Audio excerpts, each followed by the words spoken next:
A notoriously ill-focused goldfish has the attention span of approximately 9 seconds. Young people these days are losing concentration after a total of just 8.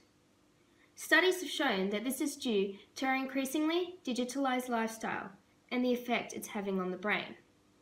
But what does this mean for broadcast journalism, and how are we supposed to engage young people with the news, an important part of life that requires more than 8 seconds? Efforts over the last few years to get younger people involved and engaged with the news have been very prominent. However, perhaps not effective enough. We need to start listening to the young people and what they want, asking them what exactly would make them more interested in current world events, issues, and ideas. Well, as a young person of this generation, perhaps I can shed some insight on this increasingly topical subject.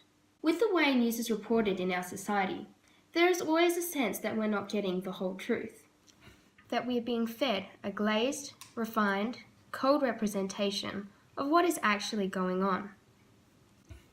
News these days, and how it is reported, feels so impersonal. This is a problem since young people are increasingly seeking a more personal connection to their news providers. For reporters to accomplish this type of relationship with the younger generations, they should focus not only on reporting the facts of what has happened, but also on providing context of why it actually matters. This type of reporting is referred to in a paper by Mitchell Steffens as wisdom journalism. He describes wisdom journalism as being an investigative, more informed, more interpretive, and more opinionated take on current events. Putting forward a reporting style of this type will hopefully bring forth a more conversational, explanatory tone. A tone that can be related to in our rapidly growing interactive society. To try and engage our younger generations, we could also turn our attention to news sites, in particular their design, layout, and content. Young people tend to feel overwhelmed by the web. This is usually due to the amount of information that is present, making it difficult to find specific information. The young people of our generation are stressed at school, university, and work, and they don't have time to just sit there and have to filter through all the extra, unwanted information. To better engage the young people with the news online, we need news sites to start redesigning with an end goal of appealing more to young people, providing outlets for our youth to find and understand important news better.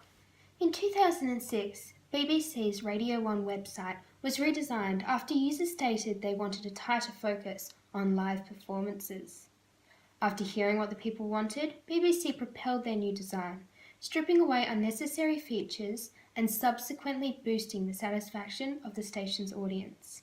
BBC asked their audience what they actually wanted more of, and were able to positively adjust their site to better satisfy their listeners. This is what news sites need to do.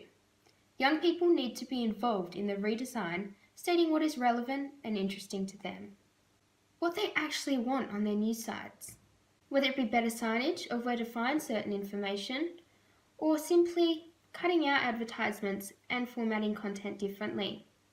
Which leads me to my next point. Let's put young people in the news. Placing young people in positions of leadership in the newsroom can be a tricky matter.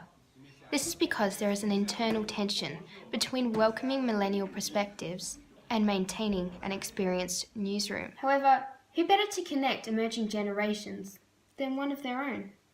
For example, if you're going to write an article about gender differences at university, hire a uni student, or at least have one co-write the piece. Doing this will inevitably grab greater insight as well as a tone more desirable and engaging for our youth. The digitalisation of our lives has dramatically decreased our engagement levels and length of concentration we can tolerate.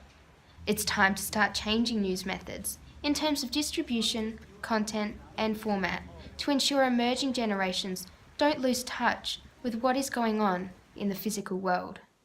Wisdom journalism, redesigning news sites, and putting young people in the media are few of many ways that we can engage the younger generations. We must start changing traditional methods to keep up with the more digitalised, more ill-focused, more impatient population that is rapidly taking majority in the world we live in today.